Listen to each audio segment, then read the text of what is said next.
ओ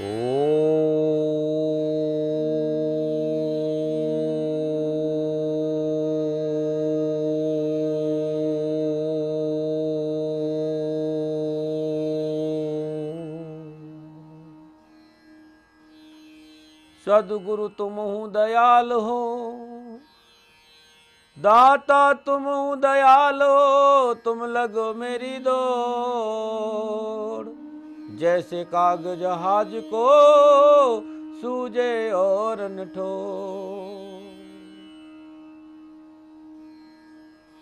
नीलांजन समाभासम रविपुत्रम यमाग्रजम, छायामार्तन शंभूतम तम नमामि शनिश्चरम्। ओम शं शनिश्चराय नमः। ओम शं शनिश्चराय नमः। नमो नारायण। कैसे हैं आप सभी लोग? आप लोगों से बात करना आया हूं मैं, आप मेरे से बात कर लीजिए, इधर उधर मत देखिए। जो कहना आया हूं वो सुन लीजिए, क्योंकि जब आप सुनेंगे ध्यान से तो जरूर आपके कष्ट मिटेंगे, क्योंकि मैं आपके कष्टों का निवारण लेके आता हूं। गुरवाणी धर्म चर्चा करने नहीं आता हूं, वो तो 1 मिनट जो मेरी जिंदगी का मकसद है, 1 या 1.5 मिनट इसलिए बोलता हूं क्योंकि मेरा जीवन का आधार है। मैं अध्यात्म के आसपास रहता हूं तो कुछ मुझे जरूर बोलना चाहिए। भारतीय सनातन संस्कृति का पुजारी रहा हूं तो मुझे अध्यात्म की कुछ बातें जरूर, लेकिन वास्तव में मैं आपके कष्टों को दूर करने के साधन लेके आता हूं। हर एक वो चीज जिससे आपके कष्ट दूर हो, मैं आपको परोसने की कोशिश करता हूं। रविवार का दिन है और रविवार के दिन भगवान सूर्य देव की उपासना का दिन है, और मैं आज भगवान सूर्य देव को कैसे प्रसन्न करें उसके बारे में बहुत कुछ आपको जानकारी दूंगा। मैं सूर्य देव के बारे में बात करते हुए आपको समझाता कि जिस जातक की जन्मकुंड में सूर्य प्रतिकूल अवस्था में तुला राशि का है, और यदि तुला राशि का और सूर्य की दशा है और कई 6ठे और 8ठे और 12वें की दशा लोगों ने आपको भयभीत किया है। पहले तो एक बहुत बड़ी बात है कि सूर्य जो ही लगन में अष्टम में बैठ जाता है तो लोग डराना शुरू कर दे। मैं कहता हूं सूर्य और चंद्रमा को कभी अष्टम का दोष लगता ही नहीं है। यदि जातक की जन्मकुंड में सूर्य और चंद्रमा अष्टम में बैठ गए तो कहीं भयभीत होने की जरूरत नहीं है। अष्टम में बैठा चंद्रमा मेडिकल की ओर लेके जाता है, बहुत जबरदस्त शिक्षा में जबरदस्त सफलता देता है। चंद्रमा और सूर्य दोनों ही अष्टम में कोई ज्यादा प्रतिकूल फल नहीं देते हैं। मैं सच कह रहा हूं, कहीं भयभीत होने की जरूरत नहीं है। यदि सूर्य 6ठे घर में बैठे तो कहीं तकलीफ वाली ज्यादा बात नहीं, आपको ज्यादा भयभीत होने की जरूरत नहीं, खाली समझने की जरूरत है। किस राशि में बैठा, किस ग्रह से संबंध रखता है, किस ग्रह की दृष्टि है, ये सारी चीजें देखिए। खाली वहां बैठ गया उसी से आप भयभीत हो गए, अच्छी बात नहीं। तो आज भगवान सूर्य देव के बारे में, और एक बहुत ग्रहण रोग की बड़ी चर्चा है, पितृदोष की बड़ी चर्चा है। मैं उसमें भी कुछ बातें आपसे समझाना चाहूंगा कि यदि आपको किसी ने भी भयभीत किया है कि भाई आपको पितृदोष है या आपको ग्रहण दोष है तो उसका उपाय क्या होगा, इस पर भी चर्चा करूं। लेकिन मैं कहना चाहता हूं कि मैं आपकी खुशियां लेके आ रहा हूं, और उसके लिए बहुत जरूरी है कि थोड़ी देर मेरे साथ रहे, इन आंखों में देखिए, भूल जाए सारी चीजें 20 मिनट के लिए। और हरिओम तत्सत जय शनि देवा, यह अद्भुत कल्याणकारी और तत्क्षण आपके जीवन में परिवर्तन लाने वाला प्रणव का नाद है। हरिओम तत्सत जय शनि देवा या ओम शम शनिश्चराय नमः। इस मंत्र का जाप जरूर करते रहिए। बैठे बैठे मृत संजीवनी मुद्रा लगा दी, पहले उंगली को अंगूठे के जड़ में लगा दीजिए और दोनों उंगलियों को ऐसे। तो 20 मिनट में इस मुद्रा को लगाओगे तो डिप्रेशन नहीं होगा, पेनिक्रास प्रॉब्लम नहीं होगी, लीवर में प्रॉब्लम नहीं होगी, माइग्रेन नहीं होगा, बीपी हाई बीपी या लो बीपी नहीं होगी, किडनी में प्रॉब्लम नहीं होगी, यूरिन प्रॉब्लम नहीं होगी। करीब 108 तरह की बीमारियों का इलाज ये मृत संजीवनी मुद्रा कर दी पहले उंगली में, और ऐसे। और इस मुद्रा को लगाते रहो और बैठे बैठे जाप करते रहो ओम शाम शनिश्चराय नमः, और फिर देखो जीवन में कैसा परिवर्तन आता है। नमो नारायण। तो भगवान सूर्य देव को खुश कैसे करें कि आपके घर में खुशियां आए, आपका जीवन खुशियों से भरा रहे, समृद्धि बढ़े, धन आए, साहस और पराक्रम बढ़े, समाज में आपका वर्चस्व हो, आपका आत्मबल बढ़े, इस सारी चीजें आपको प्राप्त हो। उसके लिए मैं अद्भुत मंत्र बताऊंगा, अद्भुत सुझाव है। सफेद दाग के बारे में भी चर्चा करूंगा, इसके साथ साथ धन से उपाय बताऊंगी। उससे पहले मैं आपको रविवार के पंचांग की बात कर लेता हूं। ज्येष्ठ मास शुक्ल पक्ष की 10वीं और विक्रम संवत 2071 ज्येष्ठ मास की 26 परवेष्टि, शक संवत 1936 ज्येष्ठ 18, तदनुसार रविवार 8 जून सन 2014। रविवार का प्रातकालीन नक्षत्र हस्त नक्षत्र, चंद्रमा कन्या राशि में। रविवार का राहु काल शाम 4:30 बजे लेकर 6 बजे तक। और राहु काल का शुभ कार्य करना, सौदा करना, पूंजी निवेश करना अनुकूल और उचित माना नहीं गया। ये सलाह मेरी, मर्जी आपकी, दबाव नहीं देता। लेकिन मैं जरूर कहूंगा कि राहु काल के भूमि न खरीदे, वाहन ना खरीदे, जमीन जायदाद का सौदा न करे, कमोडिटी का कोई भी एग्रीमेंट या कोई भी लेन देन पैसों का नहीं करे तो बड़ा अच्छा रहेगा। ऐसा सलाह है मेरी, मानना और नहीं मानना आपका काम है, क्योंकि मैं दबाव नहीं डालता। और बात करते हैं रविवार की यात्रा, शास्त्र ये कहते हैं दक्षिण दिशा की यात्रा आज कारोबार की दृष्टिकोण से शुभ और अनुकूल। मैं कहता हूँ किसी भी दिशा में आप यात्रा पे जाइए, मेरी तरफ से कोई मना नहीं, लेकिन यात्रा पे जाने से पिता को प्रणाम करके पान चबाते हुए यात्रा पे निकल जाइए, यात्रा बड़ी कल्याणकारी रहेगी। नमूने बात करते हैं आज जिनका जन्मदिन या जिनकी शादी की सालगिरह, तो आज जिनका जन्मदिन है या जिनकी शादी की सालगिरह, दोनों को मेरी ओर से हार्दिक शुभकामनाएं। आपका जीवन खुशियों से भरा रहे और आपके जीवन में हमेशा देवादेव शनिदेव की कृपा बरसे। प्रभु से मेरी प्रार्थना और मेरा आशीर्वाद आपके साथ है। 8 जून आपका जन्मदिन है या शादी की सालगिरह, और जीवन में कारोबार में परेशानी है, व्यापार में परेशानी है, कैरियर में परेशानी है, पारिवारिक जीवन में परेशानी है, लेन देन के मसले अटक रहे हैं, तो हर रोज जो नित्य कर्म स्नान उपरांत सर्वप्रथम देवादिदेव शनिदेव की मूर्ति का स्पर्श करें। तत्पश्चात विधवा स्त्री को भोजन कराए। ऐसा नियमित 40 दिन करें। हर परेशानी, हर मुसीबत, हर कष्ट से छुटकारा मिल जाएगा। ये अद्भुत उपाय है जो कभी खाली नहीं गया। नमो नारायण। और बात करते रविवार के जीवन मंत्र की। देखिए, एक बात कहना चाहता हूं,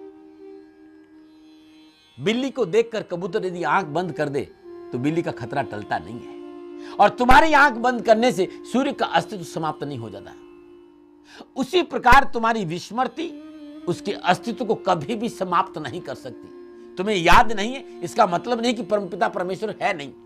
वास्तव में परमसत्ता के सिवा जब किसी दूसरे का अस्तित्व है ही नहीं, तो तुम हो ही कौन जो उसे भुलाकर उसकी सत्ता को समाप्त कर पाओगे? क्या होगा तुम याद नहीं करोगे तो? वो परमेश्वर है। पूर्णमदम पूर्णमद पूर्णात पूर्णमुदच्यते पूर्णस्य पूर्णमादाय पूर्णमेवावशिष्यते। वह पूर्ण है, पूर्ण से सभी परिपूर्ण है, और पूर्ण में से पूर्ण निगाह तो तब भी रहता पूर्ण। वो परम परमेश्वर है।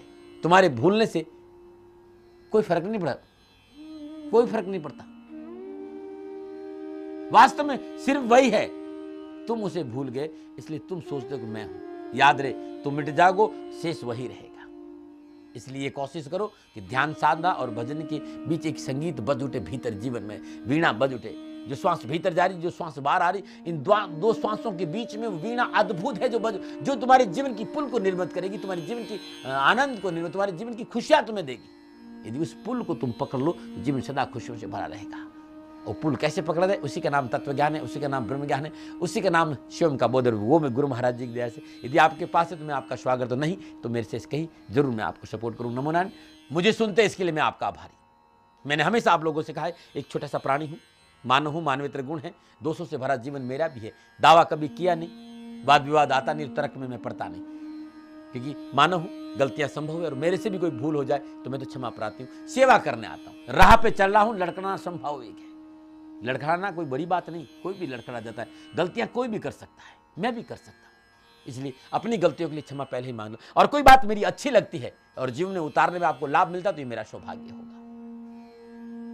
ब्रेक के बाद भगवान सूर्य देव को प्रसन्न करने का बात बता रहा हूं। एक बात उससे पहले मैं चर्चा करें, किसी ने भी यदि आपकी जन्मकुंडली में किसी ने भी सूर्य और राहु को साथ बैठा देख लिया तो कहेंगे आपको पितृदोष है या आपको ग्रहण योग है। अब इसका उपाय क्या है मैं ये बताने जा रहा हूं, और इस योग से ज्यादा भयभीत होने की जरूरत नहीं है, मैं सच कह रहा हूं। छोटा सा उपाय यदि आप नियमित करते हैं तो जीवन में कभी कोई तकलीफ नहीं आएगी। जहां तक कि जन्मकुंडली में तुला राशि का सूर्य और साथ में राहु बैठ गया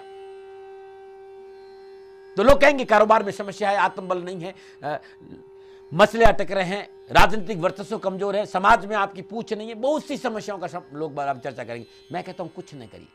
यदि आपकी जन्मकुंडली में सूर्य और राहु साथ बैठे और आपको किसी ने भी भयभीत किया है तो मैं छोटी सी बात बताने जा रहा हूं, और ये बात आपकी जीवन की दशा और दृष्टि बदल। सबसे पहला उपाय, हर रोज नित्य कर्म से स्नान उपरांत जल में लाल चंदन का बूरा डाल दीजिए, 7 चुटकी जौ का आटा डाल दीजिए,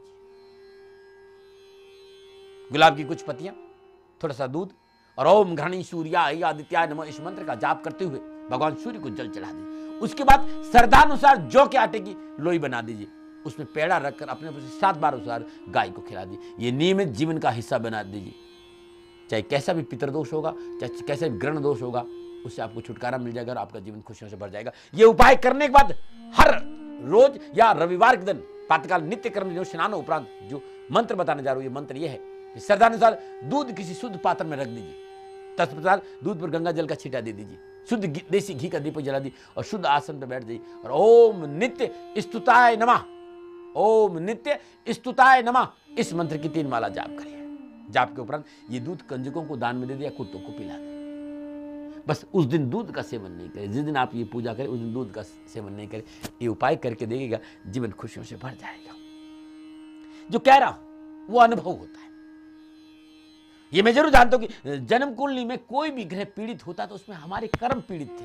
कर्मों के आधार पर ग्रहों की कॉम्बिनेशन होती है। मैं ये जरूर देखा हूं कि राहु और सूर्य जब एक साथ बैठ जाए तो आदमी का वर्चस्व कम रहता है, चाहे वो कितनी हायर पोस्ट पे हो। लेकिन चपड़ासी बार में लोग चपड़ासी से इज्जत ज्यादा करता है, अंदर ऑफिसर के नहीं करेंगे, जिसका राहु से सूर्य पीड़ित हो गया। सूर्य और राहु दोनों एक साथ बैठने में कई बार बनते बनते काम बिगड़ जाते हैं। ऐसा मैंने देखा है। मैंने यह भी देखा है कि यदि सूर्य और राहु साथ बैठे हुए हैं, सूर्य और राहु साथ बैठे हुए हैं, तो व्यक्ति हमेशा पारिवारिक कलह का सामना करता है, मनोबल बड़ा कमजोर होता है, राजनीतिक उसको वर्चस्व प्राप्त नहीं होता है। तो मैं एक उपाय और बताता हूं। यदि सूर्य और राहु दोनों साथ बैठे और आपके जीवन में आपको समस्याओं का सामना करना पड़ा और किसी ने भी कहा कि आपकी जातक की जन्म कुंडली में सूर्य पीड़ित है, सूर्य को अनुकूल करने के लिए, सूर्य की कृपा प्राप्ति के लिए 12 मुखी रुद्राक्ष 7 दाने लाल धागे में शनिवार, मंगलवार, सोमवार दिन गले में धारण करो। हर दर्द, हर परेशानी, हर मुश्किल से छुटकारा मिल जाएगा। तुम सुन रहे हो ना मेरी बात को? मैंने कहा ना कि अब नई नई चीजें बताऊंगा, क्योंकि मैं चाहता हूं कि आपको कुछ बताते रहूं, कुछ बताते रहूं। रविवार के दिन नमक नहीं खाए तो और बहुत अच्छा रहेगा। बहुत सुंदर रहेगा। ये छोटे छोटे उपाय आप करके देखो, आपका जीवन खुशियों से भर जाएगा। और बात करते रविवार के सुझाव। कुछ लोगों ने मेरे से कहा कि दाती महाराज, इतनी मेहनत, इतना परिश्रम, इतना कठिन प्रयासों के बावजूद भी कभी भी शुभ फलों की प्राप्ति नहीं होती। हमेशा ये सूचना मिलती कि वहाँ गड़बड़ होगी, वो नुकसान हो गया, ये घाटा हो गया, तो इनसे बहुत परेशान है। तो शुभ फलों की प्राप्ति कैसे हो? आज रविवार के दिन और शुभ फलों की प्राप्ति के लिए 12 के 12 राशियों के लोग आज तांबे के बर्तन में श्रद्धानुसार गेहूं भरकर या तो किसी ब्राह्मण को दान में दे दे, या किसी मंदिर में दान में दे दे, या किसी वृद्ध व्यक्ति को दान में दे दे, तो अवश्य आपके कष्ट मिटेगा और आपकी परेशानियों का निवारण हो जाएगा। नमो नारायण। और बात करते हैं अद्भुत देसी नुस्खा। सफेद दाग।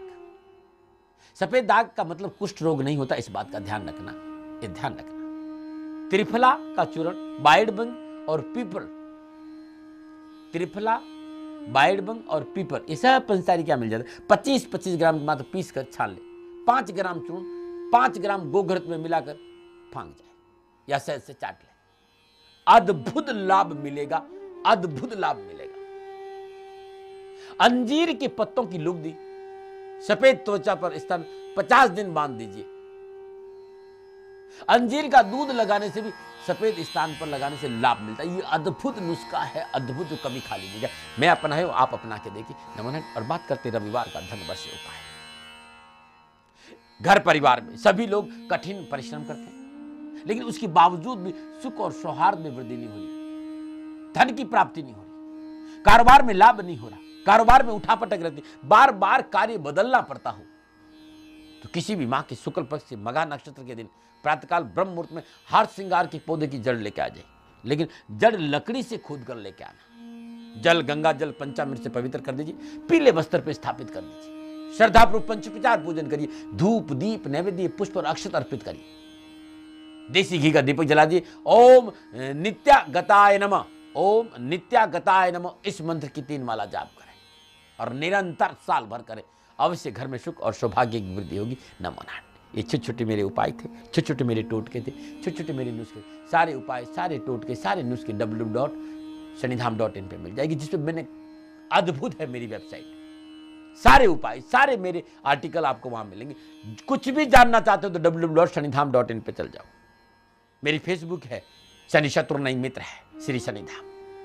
खजाना है उपायों का, जीवन की दशा और दृष्टि बदलती मेरी फेसबुक। हर रोज दिन में मैं उस पर पोस्टिंग करता हूं। आप उस पर रहिए, आपको बहुत लाभ मिलेगा। दाती उपाय खंड में बहुत नुस्खे मैंने बनाए हैं, बहुत टोटके लिखे हैं। अद्भुत दाती उपाय खंड के 12 खंड है, अद्भुत देसी नुस्खों के 5 खंड है। घर बैठे इन खंडों को आप मंगा सकते हैं। अद्भुत है ये, इसमें सारे टोटके हैं, सारे नुस्खे हैं। और भगवान शनिदेव पे मैंने बहुत लिखा है, शनि उपासना क्यों और कैसे, भावों में शनि, शनि की 7.5, शनि समग्र दर्शन, व्रत कथा, तीर्थ महात्म्य में बहुत कुछ लिखा है। और धर्म पे भी बहुत लिखा। घर बैठे संपूर्ण साहित्य मंगाने के लिए आप www.shanidham.in पे जाइए या फिर 9910692001 इस नंबर पर संपर्क कर दीजिए। दाती गुरु मंत्र जन्म कुंडली के लिए भी आप 9910692001 इस नंबर संपर्क करके संपूर्ण जानकारी आप हासिल कर दीजिए। नमन। अब प्रभु दर्शनों का समय है, भावों में उमंगों के साथ हम प्रभु के दर्शन करेंगे और दर्शनों का अपना लाभ होता है, दर्शनों का अपना लाभ होता है। सभी लोग भाव से अब दर्शन के लिए चलते हैं। नमो नारायण। नीलांजन समाभासं रविपुत्रं यमाग्रजं छायामार्तण्डसम्भूतं तं नमामि शनैश्चरम्।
नमो नारायण।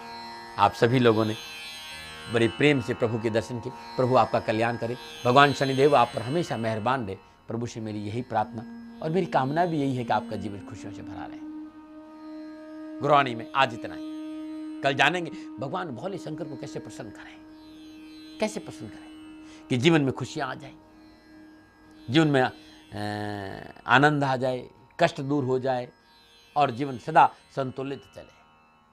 कल नया जीवन मंत्र, नया सुझाव, देसी नुस्खे और धन से उपाय लेगा। लेकिन आज इतना ही। नमो नारायण। जाते जाते इतना जरूर कहूँगा कि कुछ भी छूट जाता है तो www.shanidham.in पे चले जाइए या फिर मेरी फेसबुक है श्री शनिधाम शनि शत्रुघ्न मित्र।